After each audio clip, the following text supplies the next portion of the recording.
Good evening, Carl. Hey, Randy. How's everything? 21. We should be 21, having a man. drink. We're Yeah, legal drinking age of our podcast. So we should. that's pretty good. If you think about this, the time has flown by, but 21, and we've missed a few weeks, very few, Mhm. but over the 21, we've only not done a couple on time. But that puts us about 7 months of doing this. So that's Yeah, it's pretty good. Pretty yeah, good. yeah, Been yeah. fun. This was It going to be a is. fun one tonight. I think so. So I wanna start this off by just asking you something, Carl. What if you were free to spend your time? How would you like not worrying about the cost of living or having to dread going back to work? What if you didn't have to think about paying rent or paying loans at the end of the month or having to save for college or being worried about affording groceries? You have no debt. You have no need for health insurance. You don't pay a mortgage or have a landlord because comfortable housing is a human right. Your retirement is publicly funded, as is your food, education, energy, medicine, and transportation, because those are no longer for profit businesses. They are run by the government and they are now considered common goods and utilities. And this would allow us to live in a classless society, govern ourselves. We could freely build a world that has no war, has no poverty. We would have a world where no one suffers for their race, their gender, their religion. Everyone is free, everyone is equal, and everyone is cared for. What do you think? That'd be okay? Could And that you sounds good. It sounds could you like you buy could into that? ride. It sounds like you could ride unicorns in this world. It's awesome. That's right. There are rainbows everywhere. Skittle rainbows are flowing out of the sky while you ride your unicorn around. You don't have to go to work, so you can just ride your unicorn to the park to play catch with your dog or whatever you're going to do. No, Well, it's I think, interesting. That is the opening of the Democratic Socialists of America yep, party platform, yep. and it sounds great. And it's interesting. Let me answer Unfortunately, that in go ahead. seriousness though, because I'm joking about the unicorns, although I think it'd be fun to ride a unicorn with Skittle rainbows. I think you used a word in there that I think is the crux of the whole problem with that. I think to some people that will sound good. To a lot of people that won't sound good. Because there's a word in there you used, and Rogan articulates this very well. When you start talking about everybody being equal, that's not true. That is an absolute falsehood. There are no two people in this world that are equal. There are no equal outcomes because there's not even equal effort. I do believe in equal opportunity. I believe in equal opportunity for everybody to do whatever the heck they want to or not. But trying to make everyone equal, and that's where it gets into, to me, that's one of the fundamental problems with this is when you try to predict equality of outcome because everybody is supposed to be equal, that's a real problem. And because you don't have equality of input, effort, and even starting places. People start in different places, and that's not their own fault. That's why I like opportunity for all. But again, you can open all the jailhouse doors, and that doesn't mean everybody's going to leave. So my real issue with it is all that sounds good, and yeah, I think a lot of people are like, "Oh, that's good. I can go do whatever I want to in my free time."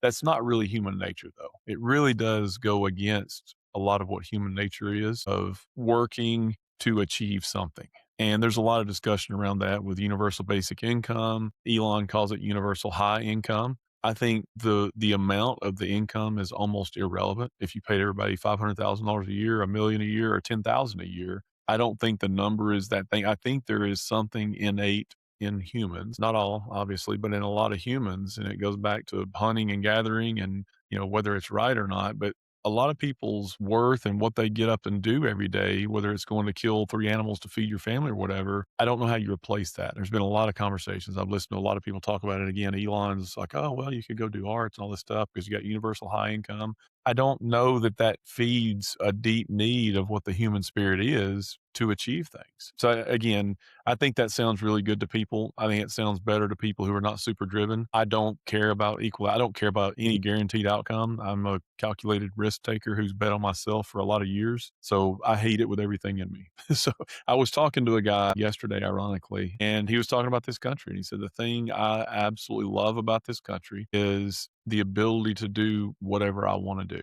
And then I was listening to a podcast and another guy said the same thing. Then I saw a guy post something on LinkedIn that I know well, that it took him 18 years to go from when he first came to the United States through 23 jobs and all the green card process and and ultimately to become a citizen. It was an 18-year process, and he got it. And all of these guys from different parts of the world in different forums, I heard them talking, said the same thing. The opportunity to do whatever and a lot of these people came from countries where they do think more like what we're talking about.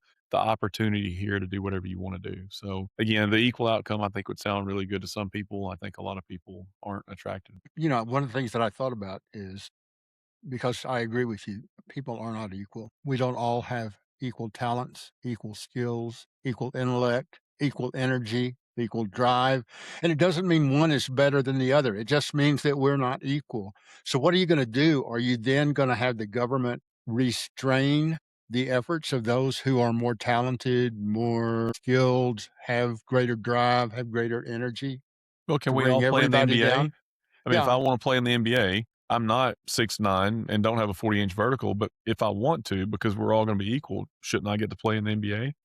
Yeah. The LeBron and product's them not ought to, gonna be as good. I mean, if you and I yeah. decide tomorrow we're gonna go join the NBA, it won't be as good a product. LeBron and them need to wear 50-pound weights on each leg, Yeah. and, Make you it make know it fair.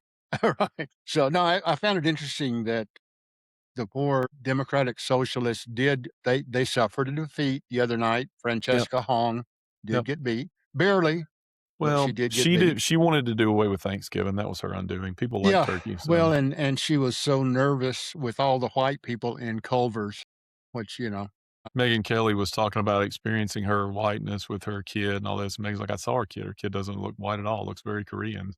So it was pretty intriguing. But yeah, she couldn't get out of her own way.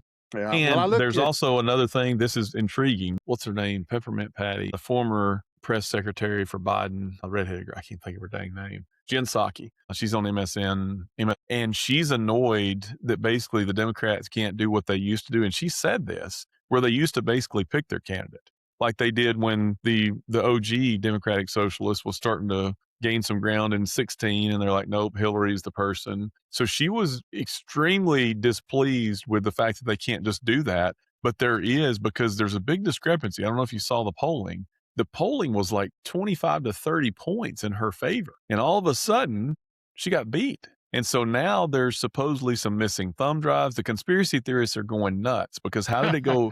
Because the pollsters aren't always right and they do poll to try to get what they want.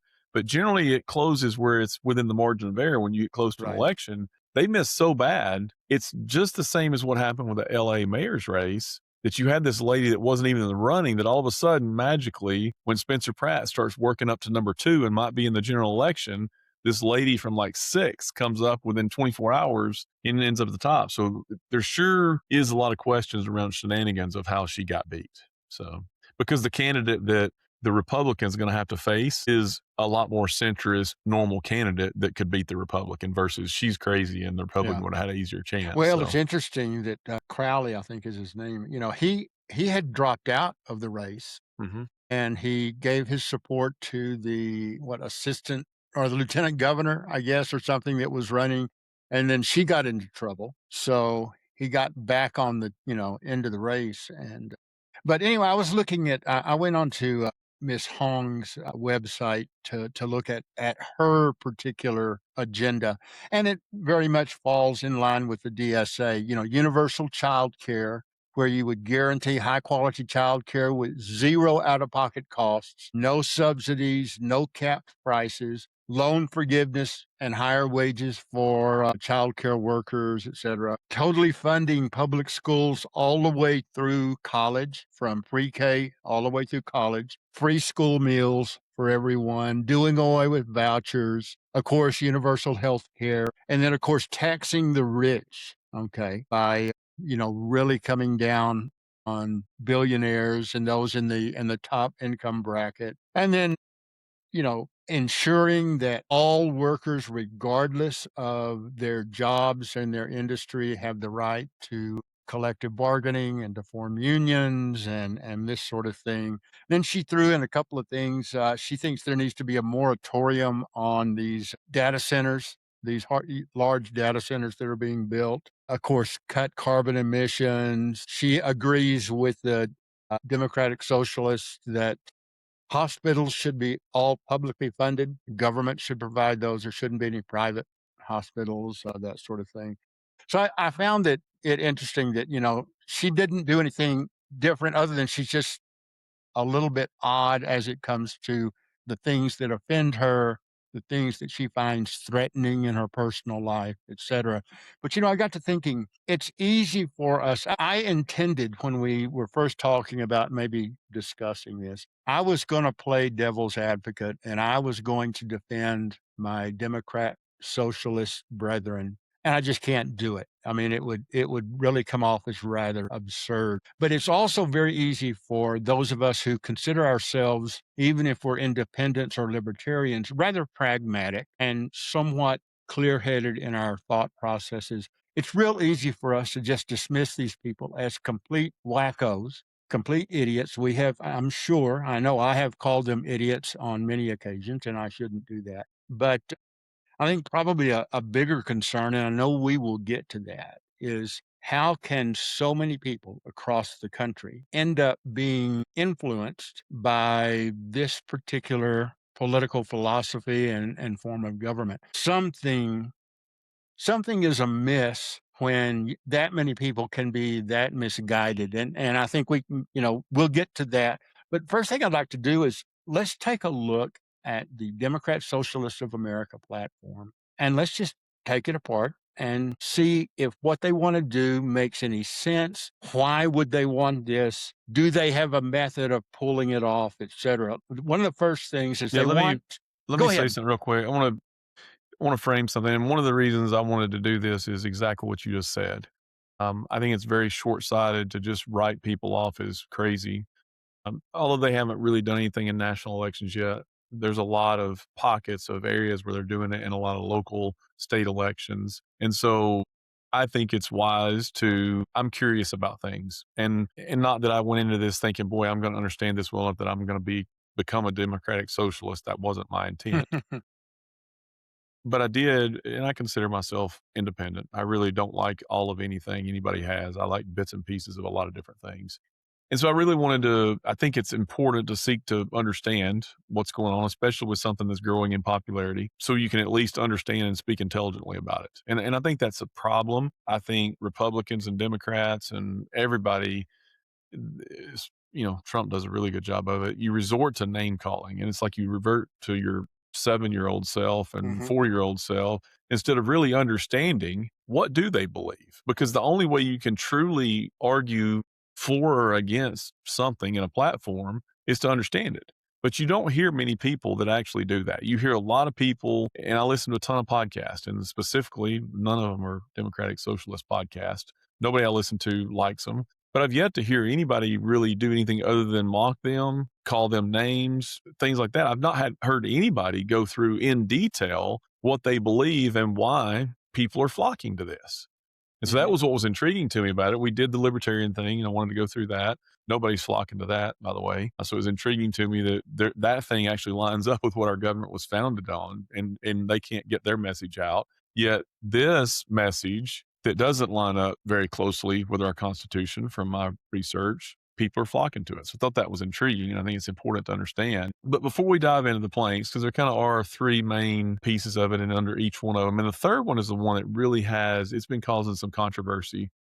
And it's like they're saying the quiet part out loud now. But that third one is the one that's causing a lot of issues because it's pretty radical in what they're thinking and some of the things they want to change. And they're saying it out loud. Well, now all of a sudden they're trying to walk some of it back because they're realizing the third one's not quite as popular. So it's interesting but it's still on their website. But at the top, before we start diving in, I've got a question I thought about, and it's similar to what you were laying out earlier. If democratic socialism really could guarantee everybody the health care, the housing, the education, the economic security, but doing so meant private ownership virtually went away. The government gets control of everything. All the economic power goes to the government. And would Americans be more free? Because right now, part of what they're arguing about is freedom, and that the private industry, the billionaires, all the evil people that they vilified have got too much power and too much control. But ironically, a lot of what they're trying to do is transfer that power and economic control to another entity. So it's not really creating more freedom. It's a transfer of power from private to public sector is what they're really trying to do, which is intriguing. But I mean, I don't see how. that fundamental thing is going to get better by transferring it to the government. But that appears a lot of the reason they're trying to at least change this thing is there's too much power, too much money concentrated in one place. But I find it kind of ironic that the solution that they've got through all their things that we'll dive into is simply transferring that power from one entity to another. It's not breaking it up and Right. giving it to the people so the people have got more power and freedom. That's not at all what they're doing. No. Well, if the good thing the thing they've got going for them is that historically that has proven so successful in the Soviet Union, in China, in North Korea, in Cuba. I mean, we have these glowing examples of how transferring that authority to the government for the betterment of all mankind Yeah. works so well. So, Well, and the no, problem is they like to, and Bernie has done this a lot. I don't know that they're even doing this anymore. They've kind of moved even away from it. They love to cite European style capitalism, slash socialism. They want to talk about the Scandinavian countries and some of them. Well, that's not what they're pitching. It's not at right. all that. No, So, to say that's what you're doing is not even close. right. No, no, I mean, there are a few things that particularly the Northern European countries have that might appear to be attractive, such as, the tuition-free education and healthcare for all. They're also doing that at a tax rate of about 60%, and they're willing to do so. But you're not talking about 380 million people that you're But you're trying to provide those services for either. Well, and you're also not talking about you're not really taking away all the freedoms. You're paying more Right, tax, right. but you haven't transferred every bit of power to the government of everything. You're not taking over industry. And again, we're going to dive into the details We'll of get some of into this, that, but yeah. it's a lot more Chinese than it is Northern European. So I think there's a lot of misconceptions. There's been a lot of generalities. There's a lot of people calling it communism. It's not full on communism. It's a good step toward it. But I think it's important to really dive in and understand the details of it and not using like third hand descriptions and words that other people are using. But like you, is like I went to their website. I used that as the source of, Right. all the data is coming not from third hand, what some podcaster thinks about it, but what are they saying? I think it's important to listen to what people are saying they believe and let them talk about it and repeat their words. And that's the most powerful thing. So Well, I think one of the things that we already know is sort of a given, a cloud that hangs over this, and we won't get into the specifics right now, but I think we all understand there is what is the cost of what they're proposing and who's gonna pay for it? Where's the money gonna come from? So that has to color everything. But they start off with this idea of paid family leave for all workers. I don't have a problem with that in and of itself within certain guidelines. The 32-hour work week with full pay and benefits, and they've clarified. If you're currently making 160,000 a year for 40 hours a week, that if you cut to 32, you're still going to get 160,000 a year, okay, and you get let, full benefits. I want to say one thing because I think it's important to title what they call each of these two because we're getting into how they're saying they're going to fix it because they dressed it up as a cool sounding name for each one of Right. the planks because they talk about a thriving working class Uh-huh. communities with freedom to flourish. Right. Right. That's what this first plank is, and so then you get into the how, but that sounds good. Like thriving working class communities, freedom to flourish, and again, they're appealing to a group of people who feel disenfranchised with what's happening. Right.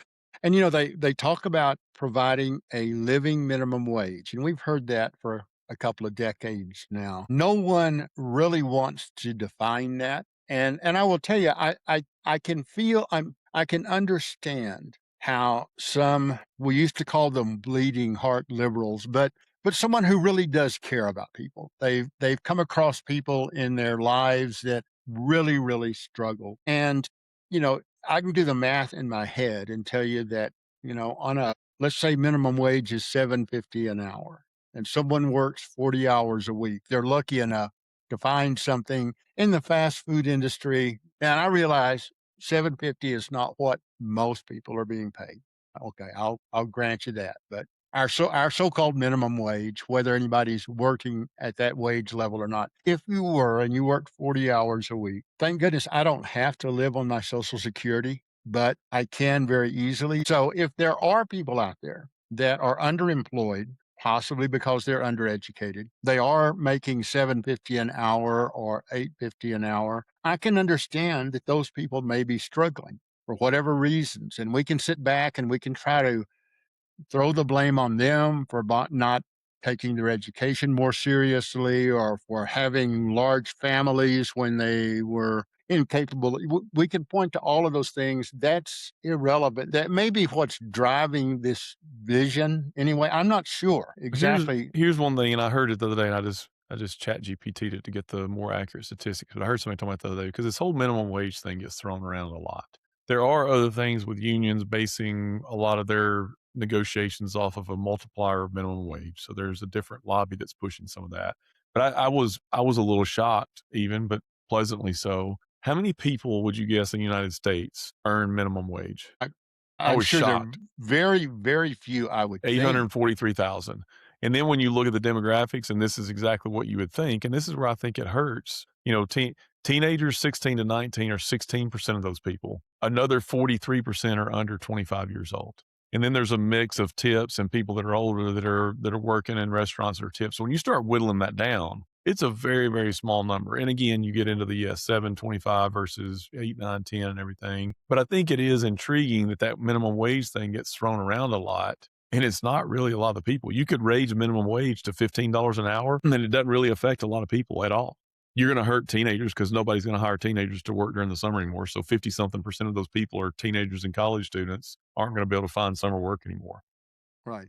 So Right. it's intriguing that is such a, and I think some of it is, I don't know that it's even, excuse me, I don't know if it's about the minimum wage as much as it's about, there is a class warfare in this country that has been taught that, poor people should hate rich people and in a division tactic. And I don't even know if it's as much people want to make more than minimum wage that are making minimum wage, or it's more of screw the rich guys. And we need to punish them more. It feels like almost that's more of what it is than even raising minimum wage to $20 an hour is really going to help anybody.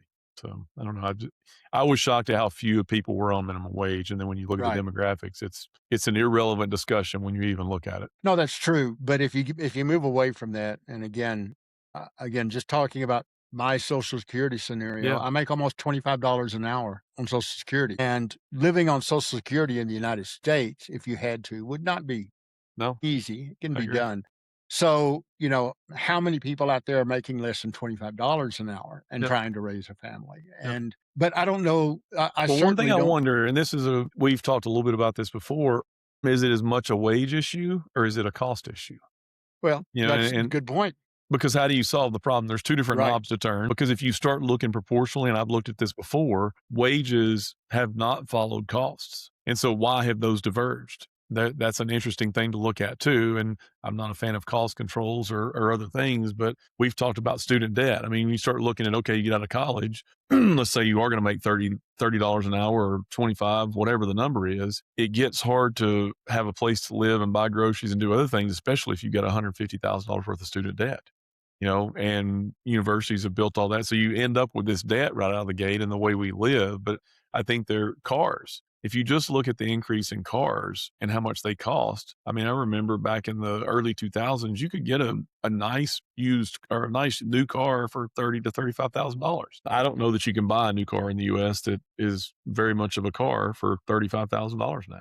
So anyway, I It think wouldn't that's be. It wouldn't be very big. no, I mean, you could buy them in Europe, and there's plenty of them, no. but the cars that we drive here, you can't do it, and so, again, I think it's a multi-pronged problem, and I think that's some of what they do with a lot of these things is they found the problem, they come up with some solutions that are on paper, maybe good, maybe bad, but I don't think they're even addressing the root of what some of the problems are. I think they're getting good talking points, and the problem is, it goes back to the unicorns and the Skittles rainbows, a 32-hour work week, a living minimum wage, universal pay, all these things are putting together, those things can't coexist. I mean, you might get one or two of them, but to do that, if you look at what's going to happen with productivity, because you said it before we really started diving into that even, who pays for all this? Free stuff eventually, and Mamdani's struggling with that in New York City right now.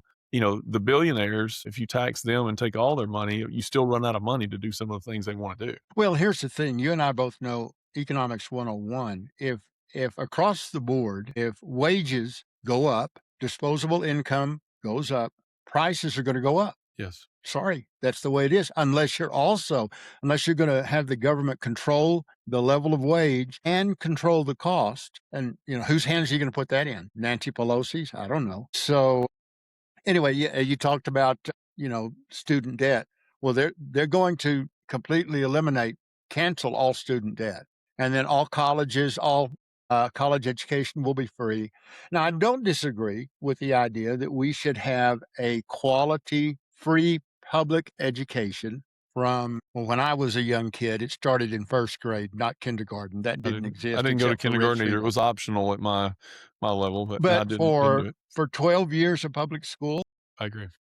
I think that is noble and that is good for our country. Well, the Now, problem is we say the problem is for that one right now, we claim we do that. So I don't mhm, think that's a radical idea to say you should have a free, high quality public education because that is what actually tax dollars go toward, and then the execution of that falls apart. But we yeah, at but least say we're doing that. one of the things that Ms. Hong wanted to do, though, was raise income tax on the rich and cut property taxes by 45%. So there goes your funding for your schools again. And the other thing is this idea that a college education should be free of charge. Well, you and I've discussed this. Not everybody needs a college education, and our country does not need an entire country of college educated people. Simply is not necessary. And yet if you are going to do that, if you're going to say it's going to be free then that puts pressure on people who are doing the hiring. Why would they hire someone who doesn't have a college degree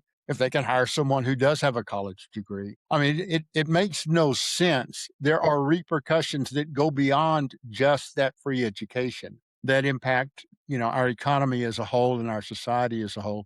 Nobody's paying any attention to that, Well, I think that's a lot unfortunately. of when you boil a lot of this stuff down, if you take out the freedom, the liberty, government controls all that, there's a real economics problem with a lot of this. And Bernie's tried Oh, for yes, years. So if you only right. do one penny of everybody, the math doesn't work. I mean, if you can do simple math, it doesn't work. The housing thing is a good example. So, is housing a right? I don't know that, owning a house is a right or rent that everybody gets the same thing is a right. Again, we've talked about this. I don't like the fact that some people are homeless. Some people choose to be homeless. I also think communities should do a better job of figuring out how to solve that problem. Rather, the government sucks at solving it. They spend a lot of money and they can't solve it. But let's just play along and say housing is a right. Who has the obligation to build that? Who's going to maintain it and pay for it? The And government again, is yeah, yeah, where's the government you're going a to get the? you're a pl you're a plank ahead of me here, but, Well, that's yeah, they that one's in the whole thing though. When you talk about free housing and all that stuff, it doesn't work. I mean, the economics of that and the problem is when you tie that to a 32-hour work week and a living minimum wage, and you're really trying to do away with billionaires. I mean, you said it earlier in their utopian unicorn ride, they want a classless society. Well, in a classless society, if everybody's making an average, 75 or $85,000 a year, your tax base is going to change a lot. If there aren't billionaires, last time I checked, Elon writes one of the biggest tax checks of anybody on the planet. You can argue whether it should be more or less, but it's a lot. And all those guys are. yeah.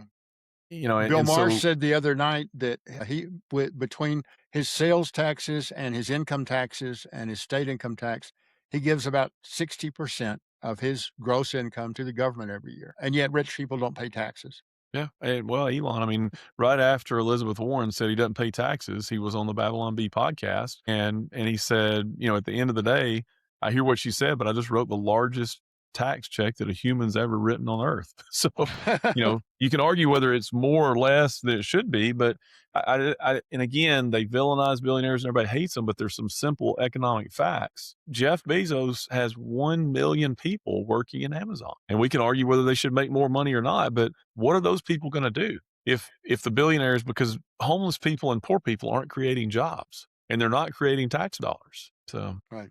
Then we go to healthcare, and this one's pretty easy, and it's pretty easy for everybody to support to a certain level. I mean, the idea of universal health care at no cost, certainly that's a new concept here. It's not a new concept in some parts of the world. And so, the other thing that is a big part of this particular agenda of the Democratic Socialists is that the government should be investing in new public hospitals and clinics. Once again, the money's got to come from Yeah, somewhere and for that. The VA is great. They do a great job Yeah, of they do healthcare. So such a good let's job. do more of that. Right. All medical education and training should be public and should be free. Well, that's fine. Is my neurosurgeon going to agree to enter that profession and make 100,000 a year? Yeah, I Because mean that's they about the all only way you're going to be able to do that. they give up a huge part of their life to go to school for many, many years. They go through residency that sucks. They all get divorced and their families are a mess and they're passionate about what they do. But what's one of the big driving factors? They make a lot of money. I Right. want my brain surgeon to make a lot of money. Yeah. You know, And and my I, airline pilot. Yeah. yes, there's a few people that pay them well every time. But I think one of the things, again, this gets back to, and we're going to keep hitting on this, and then we'll dive more into it after we kind of get to the end of it. But again, I think they've done a really good job of taking some broken things because anybody that Hmm. thinks our healthcare system is not broken, they're Hasn't had to crazy. use it.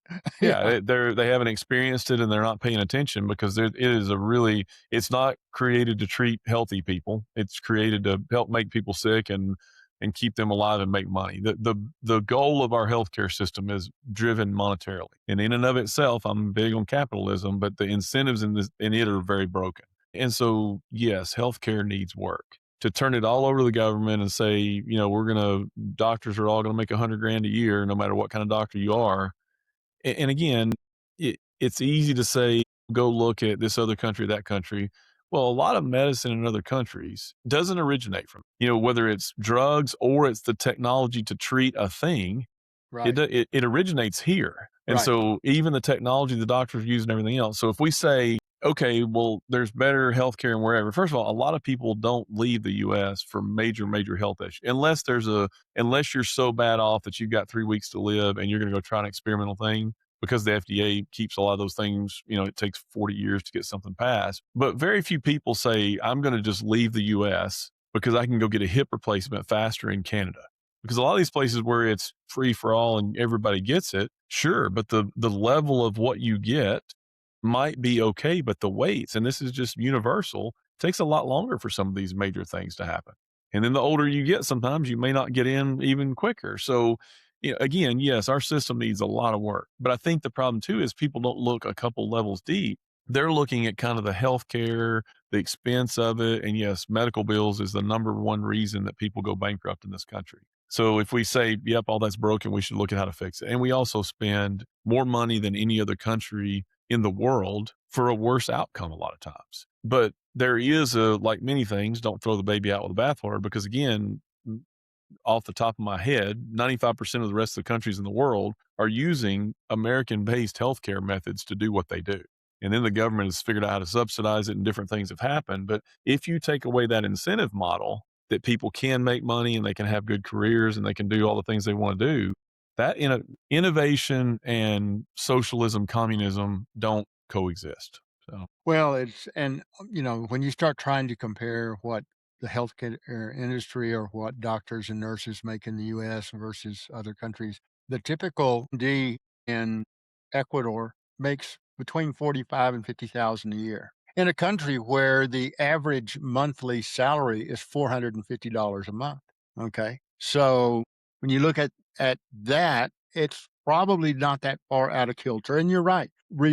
Medical research, very little anyway, is being done in Ecuador. It's being replicated. What has been done in the US is being replicated. That does not mean that there's not waste and graft and all sorts of other things within the health industry and the health insurance industries in the United States. But just to issue a mandate that everybody's going to get all of the health care they could ever need and they're going to get it for free.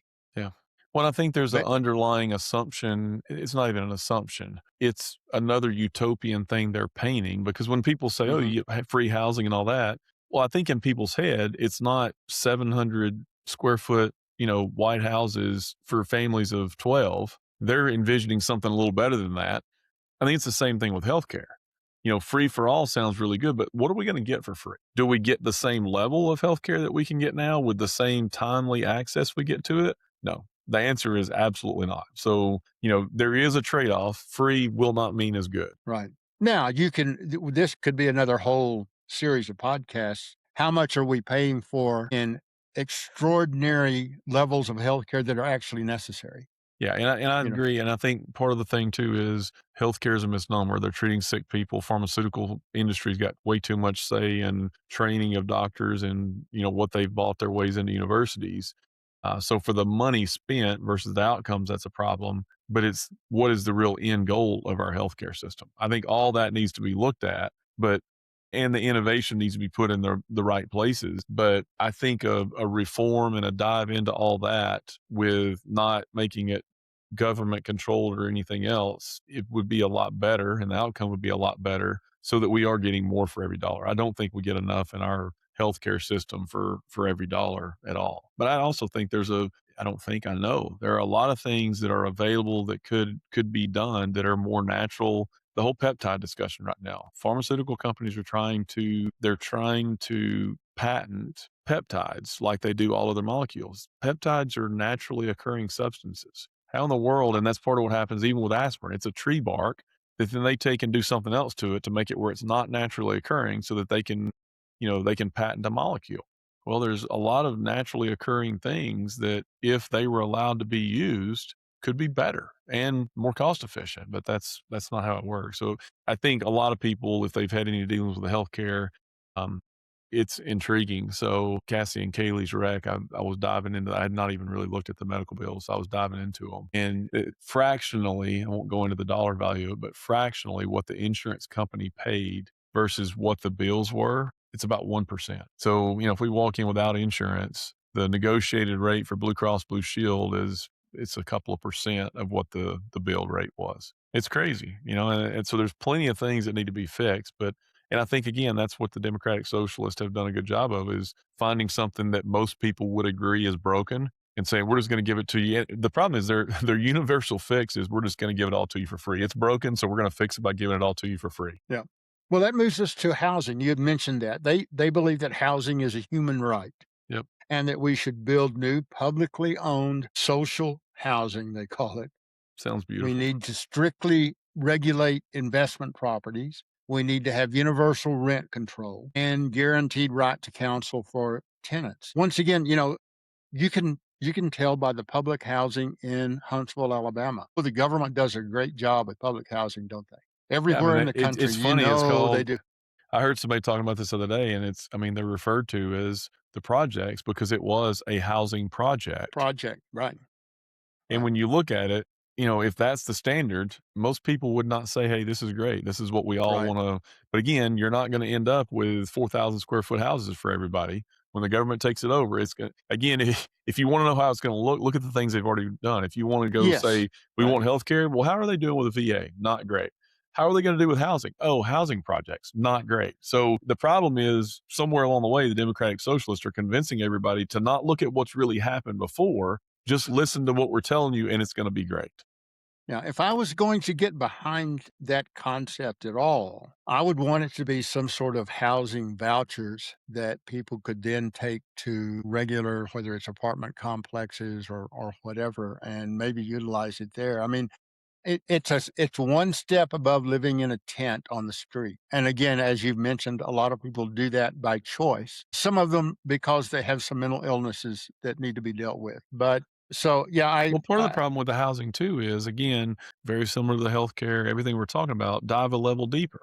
Well, what's the problem with housing? The talking point that they have and the line they use is, it used to be the American dream to have a house. That's no longer reality. Okay. Why is that? Well, go dive a few levels deep and look at what's being allowed to happen of BlackRock, go down the list of these investment companies who are buying up houses and they're driving the market through the roof for houses. If you look at some of the biggest single purchasers of homes, it's not individuals, it's investment companies who are buying up these houses, driving markets up. It's happening right. in Huntsville right now.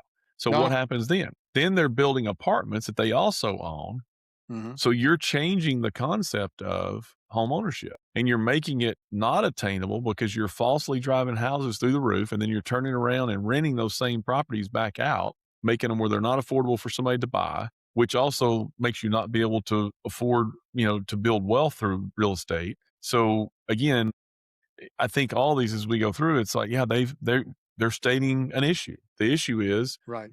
a 25-year-old's American dream no longer is, I think I want to buy a house before I'm 35. that's getting out of reach. So their thing is, let's give it free to everybody for free. Well, what's the problem?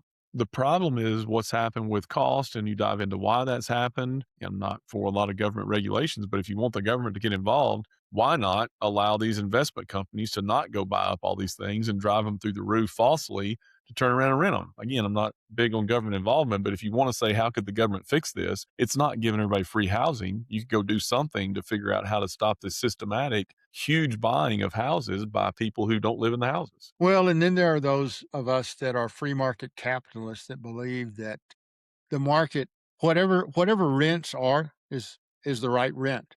Yeah. People are paying it. Because it That's good. because if not, then a lot of people will be sitting on properties that are vacant, That's right. and that does them no good either. So they That's would right. drop their prices. So I agree. I'm not sure how much truth we're seeing in when we hear people say, "I can't afford housing."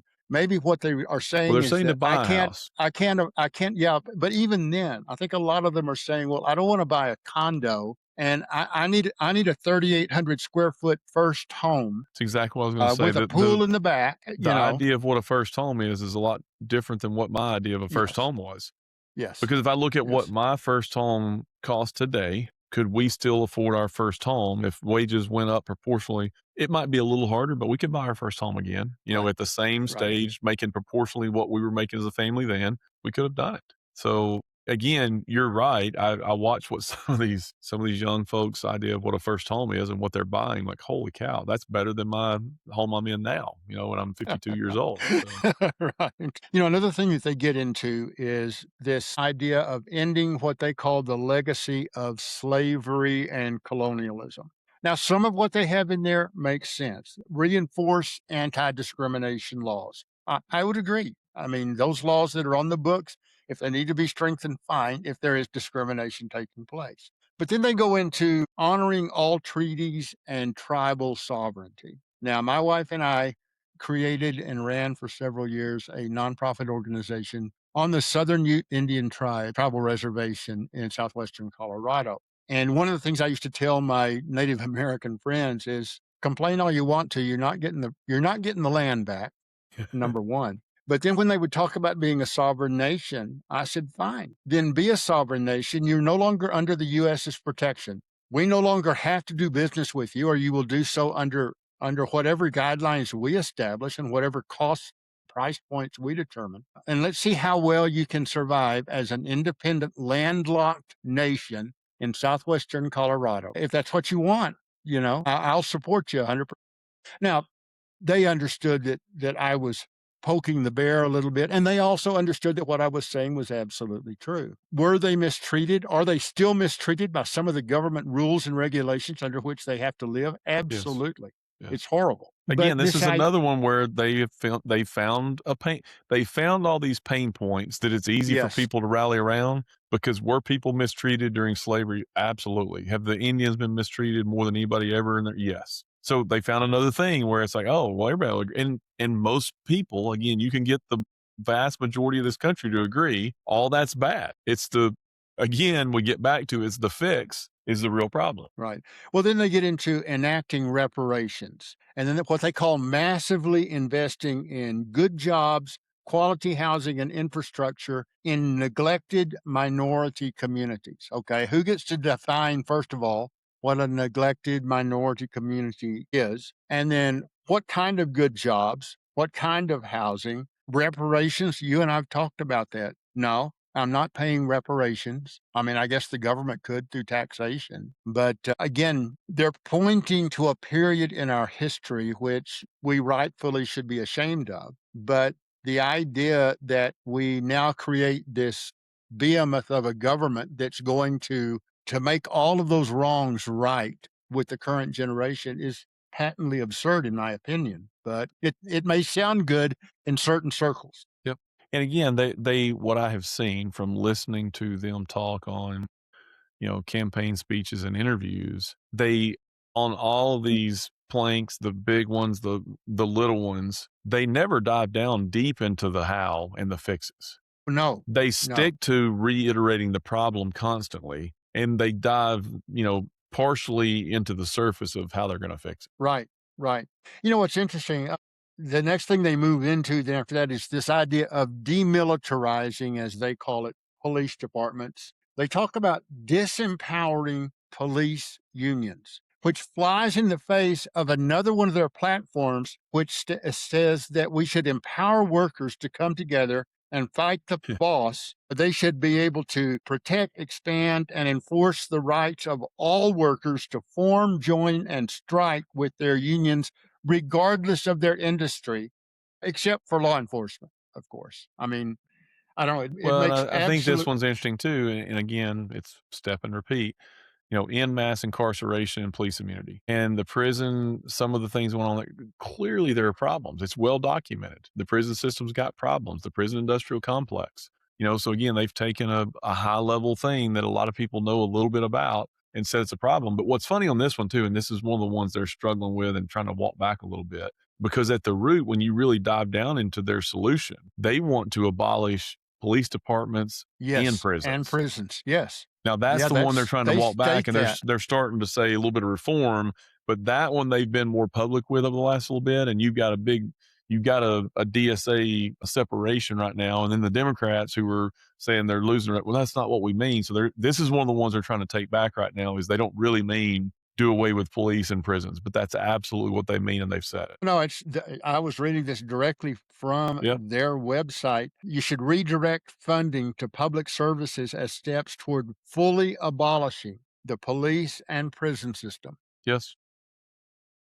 So, but they mentioned the treating drug addiction and mental illness as health Health issues, not issues. crimes. I totally agree that Yeah. that makes sense. And we've not always done that well. Yeah. Okay. Well, we've talked about that. I mean, when we did away with mental hospitals and some of that, not that they were great. Obviously, there was a lot of problem with that. But instead of, and it's similar to what they're talking about with prisons now, is prisons aren't great, a lot of problems, needs to be reformed. Well, it's kind of like what we did with mental hospitals. Instead of reforming and fixing the mental hospitals, Reagan, during his administration, they kind of said, we're not doing that anymore.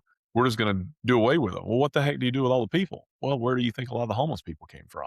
Oh, That's the absolutely. same thing we're talking about with prisons. It needs to be fixed. The system's it's broken again, just like a lot of the things they're talking about. But just not putting people who are raping and murdering, and that's an interesting point. It's very intriguing. I don't remember which one of the Democratic Socialist candidates were. It was a female talking about rape and what to do, kind of under this model. What do you do with people who are raping people? And boy, the mental gymnastics she was going through to try to explain what she thought about that. I'm like, this is absurdity.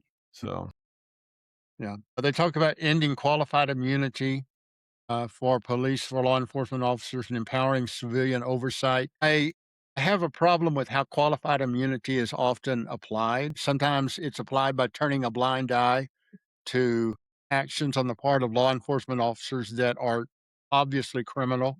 But the idea of gathering a bunch of citizens together to look at videos shot on people's iPhones to determine whether or not a police officer acted rationally, there needs to be oversight, yes. Can it be improved over what it is right now with so much of that being internal? yeah, Probably. yeah. I don't have Again, the another answer one for that. another one that I think could be better and needs work, but abolishing the police departments, and It's not because it's the answer. interesting, and again, they go through a lot of the you gotta dig all the way to their ultimate goal in this, which they state. You don't have to infer it because they do state it.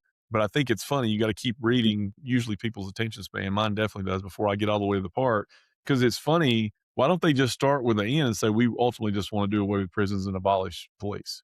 Because that's where they get to. So it really is not about if you're going to abolish police departments, why do you need to do anything with qualified immunity for cops? There's not going to be any. Right. So it's just they get to their least popular piece of their stand toward the end. So Well, then they move over to what they call defunding the Department of War. Okay. Now, I will tell you, so let I me. This hate, is the second big class. So we just finished yeah, kind of right, one.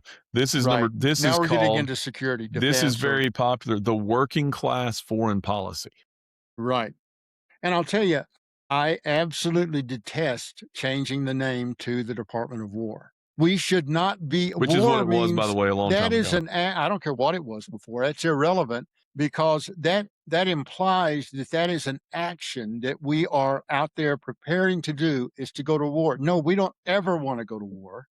And it also still is not We can officially do what we changed. need to for It's defense, it's still and I like the the Department official of name is still Defense. DOD. It's referred to the congressional name It'll is change DOD. back it'll change It will. back when you get a Democrat in the White House, so I'm I not really worried about I it. don't even care. I think it's ridiculous But the time we the spend idea on it. to end all foreign wars, Yep. close overseas military bases. Okay, I'm going to tell you, as a libertarian, I'm right with them. I'm in lockstep with them. I believe, and we said this before. When I said this before when we were talking about the Libertarian Party position on particularly on war and international relations, etc. I would not have overseas military bases because I would not be involved in wars in Europe. So what I I would say other about than what I would say about that, and so, I don't like foreign wars. I agree with that piece of it. I may close some, but I would absolutely keep foreign strategic military bases. Because if a big war breaks out, it's exactly what we did in Afghanistan with the withdrawal. And I think the withdrawal from Afghanistan was a really good idea. The execution of it was terrible. And yeah, giving up the yeah. biggest military base there before maybe at some point down the road we would have, but strategically where that is, again, as long as we have people there, it's because it's not the bases that are causing the problem. You're going to have our troops stationed somewhere. Why not Afghanistan or Germany or wherever? Because there is strategy around. Now, that doesn't mean you're going to go use it proactively. That gets back to the DOD versus DOW. But in a DOD posture, where you're going to have the Ronald Reagan version of the strongest military that you never have to use and peace through strength, having those bases around the world does have an effect of keeping people from acting up. And I think strategically that's good. Again, I don't want to go use it, but I'm not a fan of pulling everybody back. Yeah. I think that's very Well, utopian, but I just think that creates a scenario where it becomes far easier to make the decision to get involved in a foreign conflict that we have no business getting involved with. yeah, I don't And disagree. I think it I'm definitely does. I would rather see that money go to the US Navy, and let's increase our defense capabilities through submarine warfare and Well, and through the thing I'll say though is the current conflict we're in, your point, it absolutely is not the right one because how did we get to going to Iran? We flew out of the middle of the United States to go do a lot of what we did there. So again, with the technology we have, it really doesn't matter where you're flying well, it that's from or probably doing true. it Certainly from. where our bombers are concerned. Absolutely. So Right. That's again, true. I think there's something to be said for having our people around. This gets back to you and I've talked about it before as the wealthiest nation and to whom much is given, much is expected. And playing cop, where is that? What's bad? All that. That's a whole long podcast we could do. But I'm not full on isolationist. I don't want to get involved in everything. But even this is where I don't know that you and I are saying completely different things. But because I am not in favor of fighting a bunch of foreign wars. I think a lot of the ones we've done, we shouldn't have done. But even the defense of the United States, there are strategic reasons. If we're simply going to say, if we could magically snap our fingers and you and I agreed, we're going to take a full on defensive posture, we're never going to start another thing, period. Well, to fully defend this nation, you can't do it by just being on our coast. And I could go into a whole long podcast of why, of kill chains. And if somebody's going to launch this thing, you got to be in a proximity to be able to get there quicker. So even in the pure defense of the continental United States and Hawaii and Alaska, you can't do that from just being the United States. So again, I agree with you that I want these to be defensive, but closing the bases is not a good strategic thing to be able to defend the United States. So anyway, Part of the problem that we have run into is, and this is not true in every instance, but there are a lot of places where we have bases because the governments have allowed our bases there, and the majority of the populace is not in favor of it. yeah, no, I think it definitely should be Which looked puts at us around the in world. that puts us into a precarious Yeah, I think situation. around the world it should be looked at, and I think we should have ones that are strategic to defend our country, and a lot of you can't put in that bucket. So I think it definitely should be looked at, but to pull them all out, I think is not feasible. Yeah, I'm not real sure as much as I would like to see us end having that presence everywhere. South Korea and Japan in particular, I'm not certain I'm quite ready to pull our troops out Yeah. there. Yeah, I mean, again, I think I'm not a fan of anything that's wholesale without being thought out, and that's all they're doing. There's no thought behind what they're doing. I mean, there Right. are Right. strategic reasons, and I know these well, and other people smarter than me know a lot of them. But yes, there's some that we could definitely pull out, but there's a lot of them that need to stay. You know, it's interesting on this particular platform, they throw in the phrase support and fully employ veterans. Yeah. and I'm not even sure why that's in there, and I don't think anybody would disagree if there is a way in which we can do that. Yeah. And I think, the thing is, again, I think a lot of that does happen, and especially in Mhm. certain places.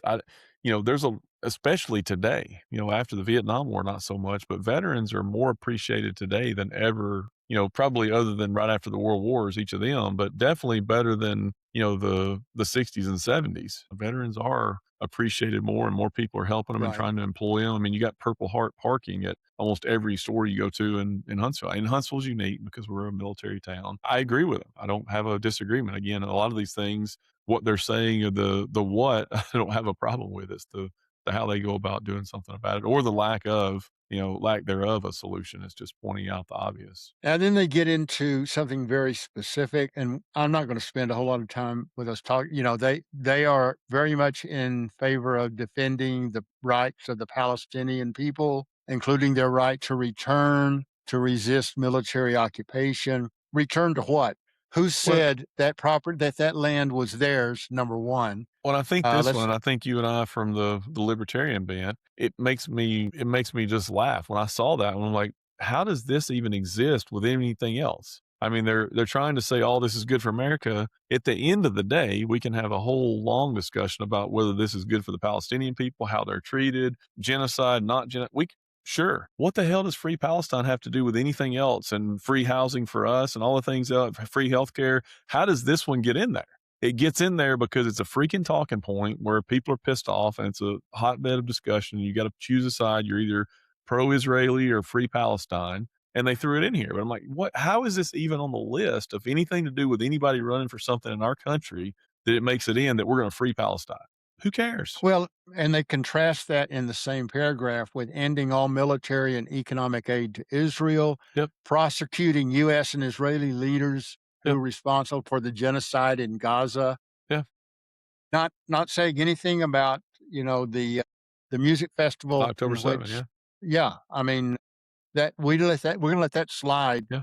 Again, why is because it our place to go decide any of this? Why is this in it's not. when we're putting in our planks of what our domestic and foreign policy is, if it's an America first, which was something Trump said that I like, that I don't know that we've fully stuck to that or even closely stuck to that. But I just don't understand why free Palestine and Israel, all that's even in there. Why is it in any of our stuff about a plank of a political party in our country? Why should any other country be listed specifically in what we're doing for the United States? Well, and I agree, and the next section, uh it's interesting. The next section, I actually agree with them almost verbatim. The idea of ending blockades, embargoes, and sanctions. They say people around the world should be able to live their lives without U.S. interference. I agree. End economic warfare against countries whose governments act independently of the U.S. And then they explicitly mention Cuba, Venezuela, and Iran. Those the ones they So picked made me laugh. it's really hilarious. But I'm in agreement that I don't know that our government should be engaged in economic warfare. Let our corporate heads and let the free market in the United States decide who we're going to do business with, under what circumstances, what the prices are going to be, et cetera. I mean, the battles that we've had ongoing economically with, especially with China. I know farmers in the Midwest who are hurt and really hurt Yes. from that. And the government, number 1, we're not accomplishing anything. I haven't seen the Chinese, on their knees pleading with us to, promising to change their methods of governing Well, but as why long as isn't they can get China our listed on here? soybeans. Why isn't it in alphabetical order, China, Cuba, Venezuela, Iran? Right. Why wouldn't we list them too? So I understand. I have problems with blockades and embargoes and that sort of thing because I They don't don't think work.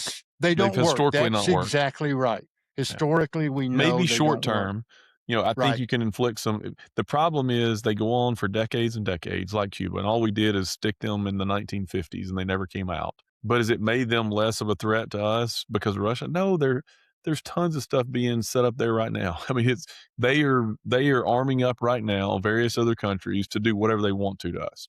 So it hasn't worked. I do think if you are engaged in a conflict with, which again, we can talk about why we should or shouldn't be. I think we both agree we would like less of that. But as a tool to inflict hardcore short term pain, to try to inflict some kind of or try to elicit some kind of reaction to get to a negotiating table, sure, it's a tool of a conflict or a war.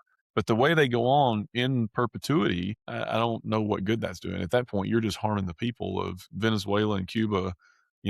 If we really think their leaders shouldn't be there, whatever, that's a different discussion. But to inflict decades long pain on these countries because of blockades and embargoes, I don't understand what the end goal of that is. Well, the other thing is, when we do when we take some of these actions, for example, the tariffs, I find it hilarious, probably because I'm living in Ecuador rather than the US.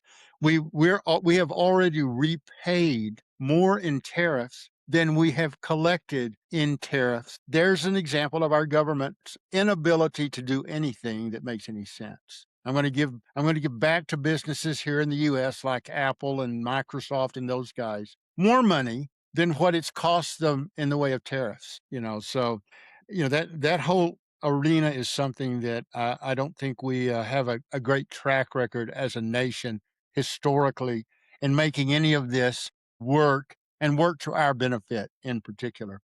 Then they get to abolishing ICE and getting rid of ICE detention and deportations. And of course, they want to punish the federal agents for being overly brutal. Then they say legalize migration. It's interesting they call it migration, not immigration. But Right. anyway, legalizing it. And here's interesting: grant amnesty for all immigrants, regardless of their status. So if they committed murder in Mexico, then they wiped out 4 families as part of the cartel and they came across, we should give them amnesty. That's the only way I can read that. It says, That's what it says. regardless of their status.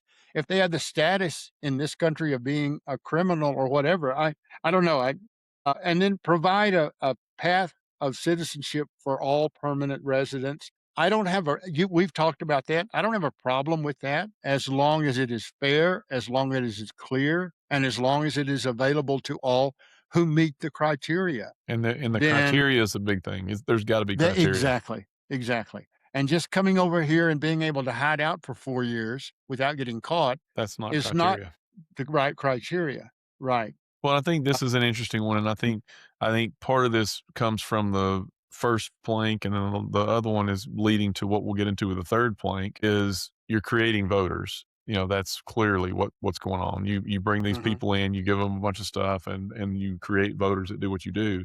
But I think, and we've talked about this one before too. We talked about it. The Economist, I heard that when we were talking about the libertarian piece of borders, they've got the same tension here that the libertarians do, because this sounds a lot like the libertarian piece, honestly, is they believe that there shouldn't be borders. You should be able to roam around however you want to, no matter what. If the difference is where the libertarians at least have a way theoretically to make it work, because the Yeah, they believe libertarians that there should be a well, process the and that libertarians that also don't process should be believe held to they it. don't believe in welfare. The Right, problem here is right. this is a pathway to bankruptcy, because the whole thing in one, where everybody gets free healthcare, free housing, free education, free everything's free for everybody, and yet you're going to open the borders and have no customs, border patrol, anybody. Well, and no police and no prisons. Yeah, how the hell is that I mean, I've seen movies that are called like The Walking Dead and the Zombie Apocalypse is what that looks like. You're gonna give everybody free stuff, there's no police, there's no prisons, and everybody gets free stuff and everybody come. Well, how's that gonna look? I've been to some third world countries, is how that's gonna look.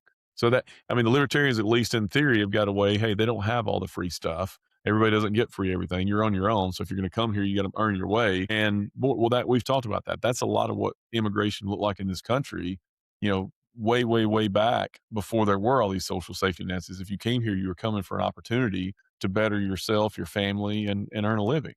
Well, this is and it's California. All the free education, the free health, all the stuff they've done, they've bankrupted one of the best states in this whole country. You don't have to learn to speak English, you speak Spanish, so they have to accommodate all that. The schools have got to do it. Everything's free. Well, it's a disaster of a state. Right. Well, then they get into the forms of government. Okay, Working which this I one, know. the good title for this one, and again, they've got great titles. So the 3 main titles of them: Thriving Working Class Communities' Freedom to Flourish, and then Working Class Foreign Policy, and then Working Class Democracy. So, Right. it And so they sounds great. believe that you should get rid of what they call corruption and legalized bribery by getting rid of lobbyists. Well, we've talked about this a long time ago. I agree. If you had proper term limits, and I'm talking single terms for every position in the federal government, lobbyists wouldn't exist because I could just lie to the lobbyists, get their money, get elected, and do whatever I wanted. So there are ways around that. But when they start talking about dark money, Citizens United, and that case that they won, and then they say get rid of that and have all elections publicly funded. Now, as an old libertarian, I couldn't disagree more. In fact, I don't think there should be any caps on money raised. I don't believe in finance reform unless it's stolen money. If somebody wants to spend $1 trillion to get elected, if you can find $1 trillion, go spend it. Well, and again, they're what are they doing? There's all these buzzwords they use through their whole platform. Mhm. Dark money. Well, everybody's against dark money. All this stuff. Lobbyists. Everybody hates lobbyists. Everything they've done through everything we've talked about, they've got these buzzwords of, again, you could probably get in isolation if you just say 90% of the country, you go ask them, hey, are you in favor of dark money? Do you like lobbyists? Do you think our healthcare system is messed up? You at that level, most of the country will look at it and say, "Yeah, that sucks. I don't like it." It's how they go about fixing it that is not very popular. Right.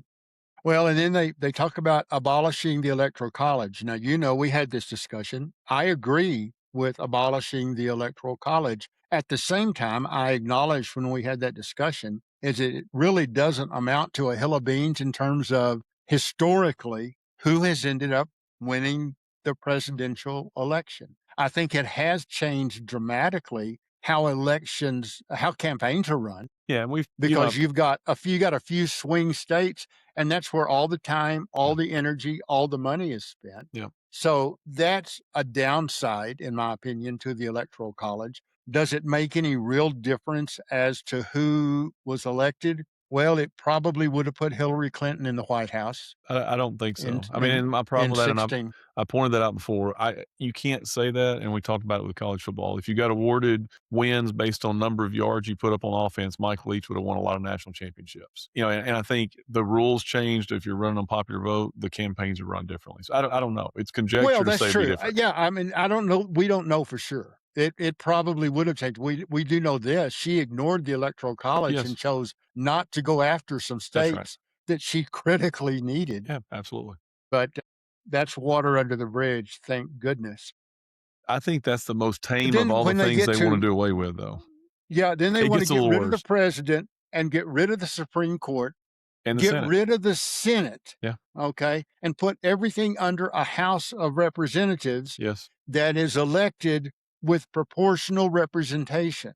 Yes. Well, I can tell you one thing, nothing gets done in England because things are so screwed up in the way that same thing in Israel. I mean, when you're having to put a coalition together and then it actually happens in Ecuador. I mean, that particular model of I I understand the issues that have arisen around the politicization of the Supreme Court. And anybody who says it's not politicized doesn't know, doesn't wa but that's nothing new. That has always been the case because presidents have been able to appoint them, and if they control the Senate, they're able to get them approved. So, I just Well, this is one of the again, ones they they're having to they walk do back touch. they're having to walk this Yeah, one back a lot. I mean, you're right. They they've should been have. really over the top with this one recently, and it's some of the new people that have come on that are running that are really starting to say the part out loud that they probably didn't want. There's a reason it's third and kind of at the bottom,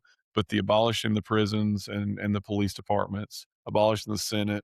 We've got this economic democracy that is going to work great, but we're not going to have a presidency, no Supreme Court, no Senate.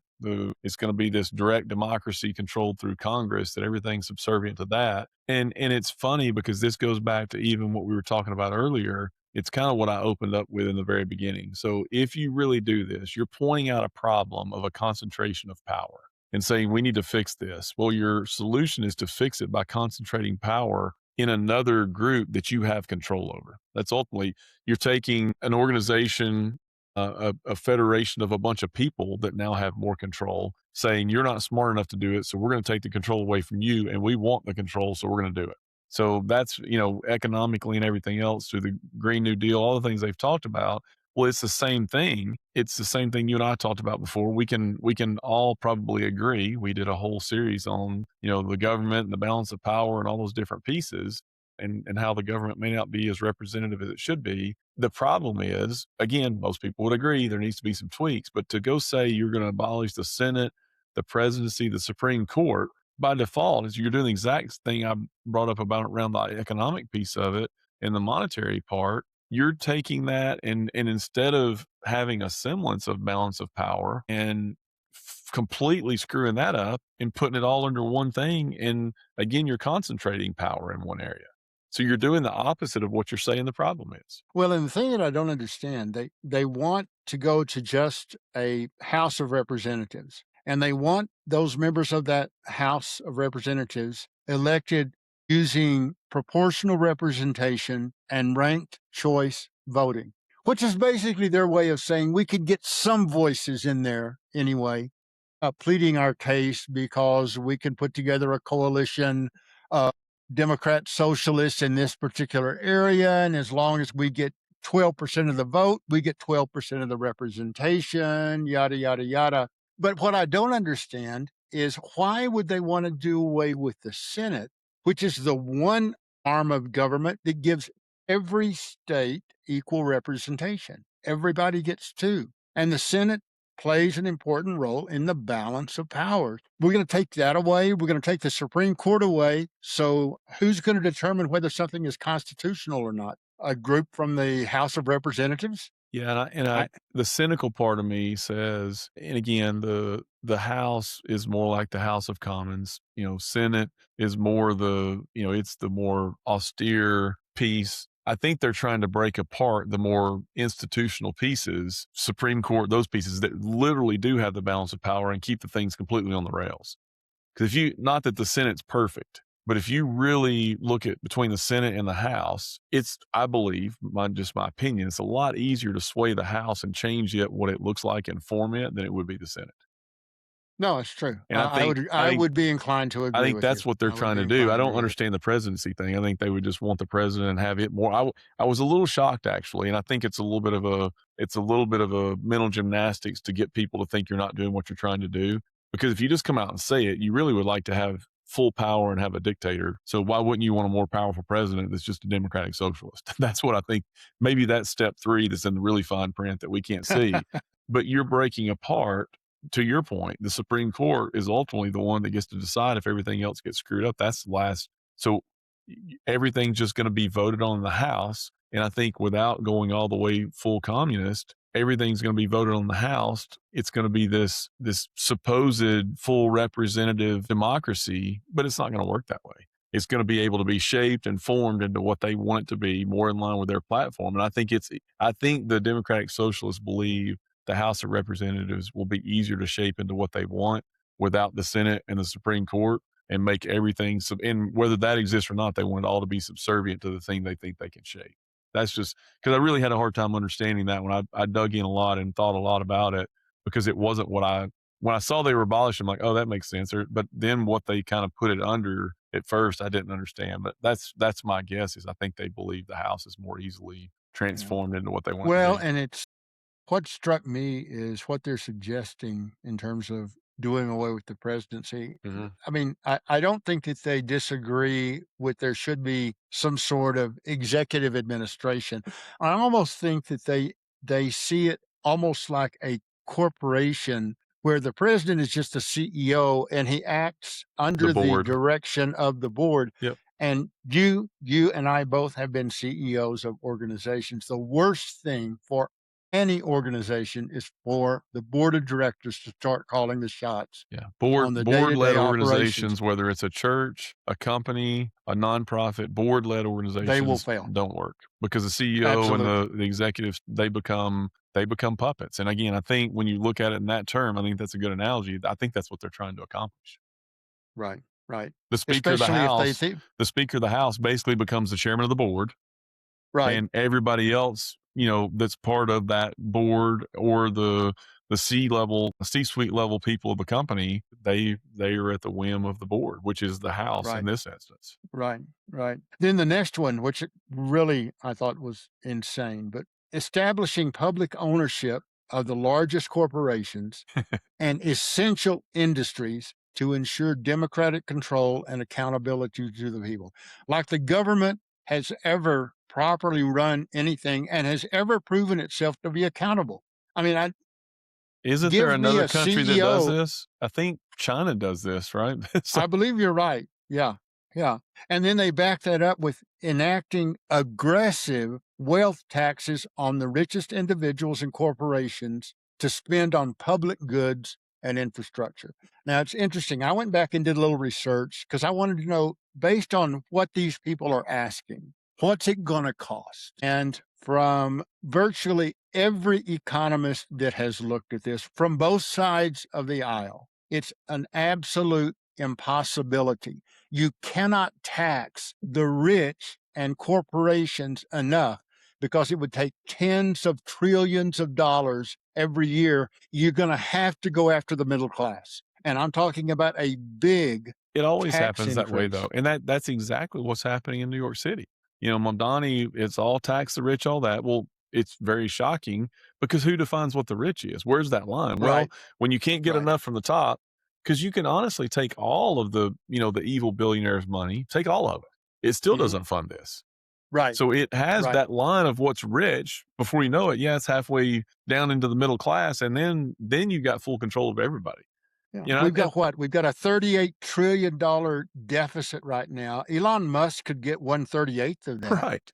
If you take taken all of care his of. money, Yeah, yeah, but you right. throw all the billionaires in there, Mhm. you don't fix these issues, and that No, 38 you don't. trillion doesn't do this. This doesn't Right. give anybody free No, healthcare, free absolutely housing, not. free college. So that 38 trillion is going to go up by some factor. So Yeah, well, they're saying tens of trillions yeah, of dollars a year. right, I mean, I don't, so you're beginning to get into the absurdity. yeah, It's kind of like I'm like you. I would love to ride a unicorn. yeah, Heck, and especially if it was a unicorn with wings, yeah. Flying would be great. but it ain't going to happen. No. Well, this And is interesting so, too, and I think the problem is, and this is what Bernie did. Bernie did this a lot. I believe Bernie is fully on board with everything they're saying right now, even though he's stepping back and not endorsing some of these people, and AOC's done the same mhm, thing. Well, they're doing that because they understand what's popular. And so when these people start reading down on the 10th page of things and they get off the first three, that everybody's like, oh, that's not bad.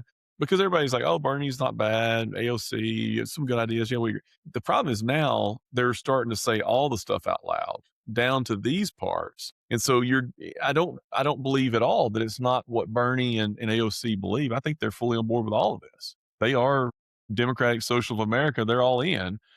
And I think though, when you listen to specifically Bernie, and I've listened to him on a number of podcasts, and again, if you just listen to him on a podcast, he sounds like a weird speaking old dude who ran a 4-minute mile and, is an intriguing guy who loves people, but he kind of honeymooned in Moscow and likes Russia a lot. So I'm like, I don't believe what he's saying, but he points to, they all love Sweden.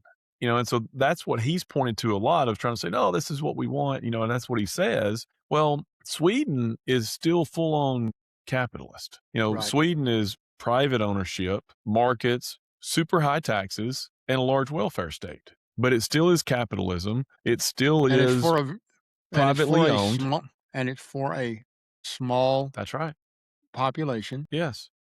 And they've got that does not open its that's what I was borders about to to say. They don't everybody in the world. Nope, very controlled of who can be there and who cannot be there. A lot of standards around what that looks like. But if you contrast what, again, at least Bernie and some of the others have said, well, no, Sweden's great. Everybody there's happy. Well, you're not proposing Sweden, especially now that we dive into this, because compare private ownership, markets, high taxes, large welfare state to where the DSA is trying to get significant social public ownership of the largest companies, democratic economic control, and very little reliance on private capital. So they're not even talking about high taxes because they're just going to take everything. The companies are going to be there. I mean, it's not even close to what Sweden is. So it's funny that what they're saying is because people know that people in Sweden are happy. We talked about this last week. Well, let me ask you this. We talked about it at the top and we really haven't dug into it. And I know we're running late, but the people, as much grief as I give the average American, primarily for being lazy about the issues for whatever reasons, I don't think that the American people are complete idiots and ignorant. Why is this resonating, this DSA agenda resonating so much with large swaths of the population? What Because it tells me we have failed somewhere. I mean, it's like a parent who has a kid that goes off and ends up being the complete antithesis of how we have raised them and taught them. Sometimes you can't help that. And I've always said you're responsible to your children, not for your children. But maybe we have not, as a nation, been responsible enough to the margins of our society. I find it appalling Yeah. So I've got that a we've got people that buy into this philosophy and will vote for these candidates. I don't care how angry Yeah, you are. I've got a theory, and I've shared a little Good, bit of this because with I you don't. before. If I look at, and I've mentioned this before, it sounds superficial because it is. Mamdani, AOC, go down a lot of these Democratic Socialists, specifically the Northeastern ones. The Northwestern one in Seattle, I don't know that fits what I'm about to say. They're mostly attractive, mostly articulate. They don't dig into, they don't ever spend an hour and 30 minutes on a podcast talking about what they really believe. We can invite AOC or Mamdani on and talk to them, but I've never heard any of them sit. It's all high level billboard, talking point, bumper sticker. We could have summed up the whole thing of everything they Buzzwords. say. Yeah, It's all buzzwords. right. And so, I don't know that people have lost their mind as much. I think people are busy. They're very apathetic, lazy, whatever the word is, and don't take time to really do what we're sitting here doing. Nobody has an hour and a half and to go even listen to this where we've dug into it. But I bet you, I think it would be interesting. Maybe this is the podcast that really makes it big not because the Democratic Socialists will love it, but somebody else. I bet you would have a hard time finding a podcast anywhere right now that spends an hour and a half going through the entire planks of the Democratic Socialist Party. They're not doing it because they don't want you to see it. Right. Right. So I believe what has happened, and I gave you a little bit of my theory before we even started. I think, and this hit me today, and then I was doing a bunch of research today at lunch, and I was driving home, and I was listening to Megyn Kelly, and she was talking about some of the recent elections, and she mentioned Donald Trump in 2016, and then the Republicans kind of lost control of the narrative and everything else with Donald Trump, and he hijacked the Republican Party, and the Democratic Socialists are doing that to the Democrats now. And I think it's a common reason why. And this hit me earlier today, and she was talking about it. And I'm like, I think that's exactly what's happened. Every one of these things we talked about, I think most people, and I think you and I agree with 95% of the things they point out that are an issue, that maybe not to the level they think so, but there's some smoke at least to what they're saying are the issues. And I think you could get a large swath of the country to agree that a lot of the things they lay out with there's a problem here, that there is a problem there. And I don't think they're wrong. I think the problem is they don't really want to fix the problems. They're using the problems to piss everybody off, get them spun up, and then say, we're going to fix it. And then they don't dive very deep into the how they're going to fix it. And there, unfortunately, is a large swath of the country that also likes free stuff and don't care about who's going to pay for it. And nobody gets into the economics of how they're going to pay for it.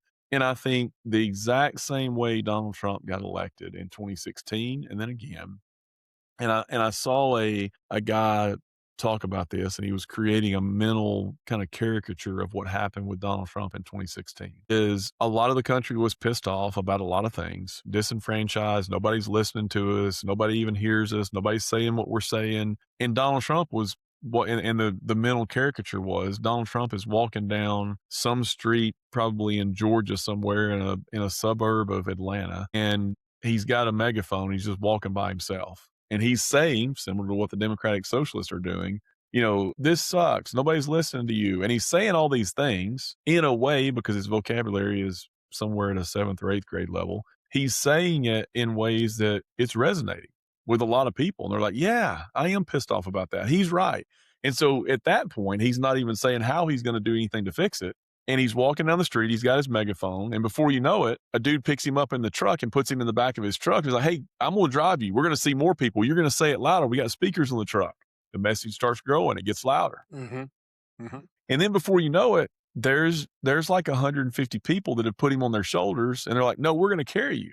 And they're all in, they're walking. Before you know it, it's like 1,000. It's 100,000 people that are collectively with him on their shoulders. And you and I've talked about it. I don't think he ever wanted to be the president. I think he wanted to finish second. He always had this big campaign. It made him relevant. I don't think his original intent was ever to be president. I think he got caught up Right. in the hype. And once you've got that many people walking down the streets, you got this angry mob of people that are all pissed off, and he's saying things that sound like what you feel, then he can't even get down. Then it's like, well, shit, I Right. guess we got to go give it a run and try to be the president now. And I don't think it was by design. And I do think the Democratic Socialists have learned from what he did. I think they're using his tactics to do the exact same thing to hijack the Democratic Party.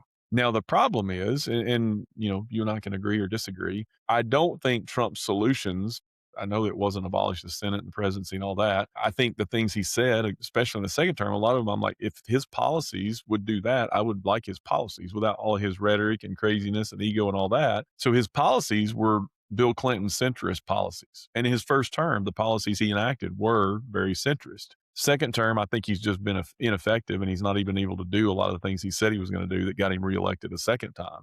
But I think they took his messaging and way he's doing things and hijacked it. And they're doing the same thing. They're walking down, it's different streets. I don't think they're in Georgia walking down the street outside of Atlanta. Right. I think they're doing this in New York and Portland and Seattle and LA, in parts of Michigan and Minnesota. And I think it's the same thing. They're shouting in the streets, you guys are being screwed, and houses are too expensive, and healthcare should be free, and they're not getting down to even the next levels. And I think they've got it's a different swath than was listening to Trump. And, I believe some of what I was listening to Hunter Biden on Tucker Carlson. What a freaking crazy interview. Listening to the two of them sit down and talk. By the way, they've been friends for a long time.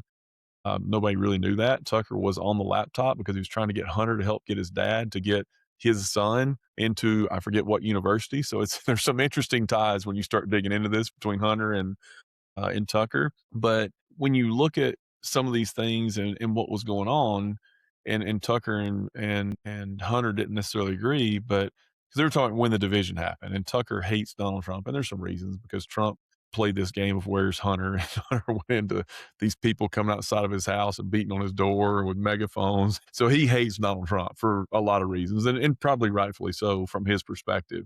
But he believes all the division in the country fell apart when Trump became the president. And Tucker's like, and Tucker didn't really push back on him on a lot of areas where I thought he should have. But Tucker said, well, I don't agree. He said, from my perspective, and when I started being called a racist and other things, is when I couldn't criticize anything Barack Obama did policy wise without being called a racist. That was a problem. He said, so I think some of what caused, and you and I've talked about this, and I think it's this, some of what created Donald Trump was Barack Obama's presidency and some of the things around, not whether it was Obama or not, but what was going on around him and what people were being labeled as, and people were frustrated. That gave rise to Trump because of the frustration. I think Trump has given rise to some of this, and they're running his playbook. So Right. again, I think it's a little bit Well, of I an angry mob. I think people are saying they're creating legitimate messages around the problems that exist that most people agree on without giving you the solution. I just think the problem ultimately is they're trying to fundamentally transform the country, even if we're charitable and saying not into a full-on communist government. It definitely is a full government control that has changed a lot from what we have, and they're going to hijack companies and everything else. But they're not saying all that. So I that's my think the theory. one thing that they're lacking is they do not have right now a charismatic leader Yeah. that can carry that torch. Yep. What's his name out in California is not Newsom is not gonna Well, he do didn't it, agree with them, though. I mean, that's the you problem know? is there's a big faction, and you had the same thing in the Republican Party. They kind of were hijacked and forced to coalesce behind Trump over time. They still Mhm. all haven't. Right, They do have regional. I think Mamdani is in New York, and you're seeing some regional right. wins there. You're seeing the same thing kind of in the Michigan, Minnesota stuff. They don't have a national. Bernie was the guy. If they had a charismatic Bernie, if they had a Donald Trump charisma level, funny comedian, not an old curmudgeon dude that was the DSA national guy, that would be scary. because they don't have a charismatic, and again, like Trump or not, he is charismatic and he is able to command a bunch of people around him, whether it's the Well, right it's people, the right yeah. message. They don't have that. As I said last week about Trump, the one thing I will give him credit for, the guy understands branding. Yes. He understands marketing. Yep. He understands how to elicit a reaction Yes. that he can use, Yes. how to create chaos Yes. in a manner that he can come in then and maneuver and manipulate and get some things done that if more eyes were on him specifically, maybe he couldn't. But when you create that kind, that's okay. That I mean, that works, and it works for. I don't see that person. Here's the The thing: DSA we're doesn't gonna have learn. it, and the Democrats No, the we're gonna problem learn a is lot. the DSA doesn't have it and the Democrats don't have it. So Right. that's where the problem is. We're gonna The Republicans didn't have it, but then Trump came along and did. I think if the we're gonna Democrats learn a or the lot. DSA had it, one of them could win, and right now there's neither one, so they're all jockeying for power. We're gonna learn a lot in November. But right now, I do think there's gonna be some regional changes in certain areas, but I don't think there's anything. I don't see this DSA swell carrying over into 2028. I could be wrong. National general elections, it's not happening, and my hope and what a lot of people believe. Now, it's not happening as quick. A lot of people, including me, are like, "Let them eat cake in New York City. You voted for Mamdani, we'll figure it out pretty quickly." Well, then they're winning more. I think even by the time you get to 2028 and New York City looks more like Detroit looked, even 15, 20 years ago, people start looking at it. It's going to make it a lot harder when you're putting it on display to make it win national elections. I think it's going to gain a lot of regional steam, and it already is in some of the areas that are more prone to think about this, and they've got some more of these problems. Winning the Democratic Socialists winning in 2028, there's not AOC is not going to win. I'll go on record right now. I'm not going to tell you I'll move out of this country if it happens, but she will. If she wins, there's a real problem. She will not win the 2028 election if they put her forward. It's not going to happen. No. Well, and I think that's what's got the Democrat Party so concerned, at least the traditional Yes. Democrat Party. They're looking at this right now and saying, basically, we're screwed in 2028 unless some changes.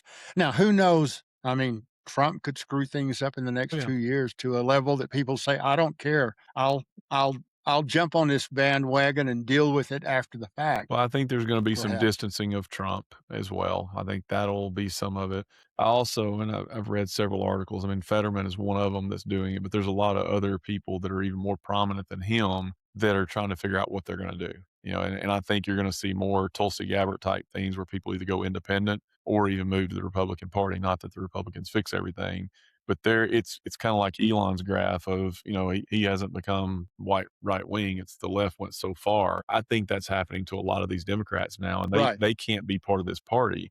So I think you're still gonna have a two-party system. I think the Republican Party is gonna end up adopting some of the Democratic Party, and you're gonna have a bigger, more diverse centrist party. And in words, that's what Trump has said he wants to do is have a big tent where everybody can get in.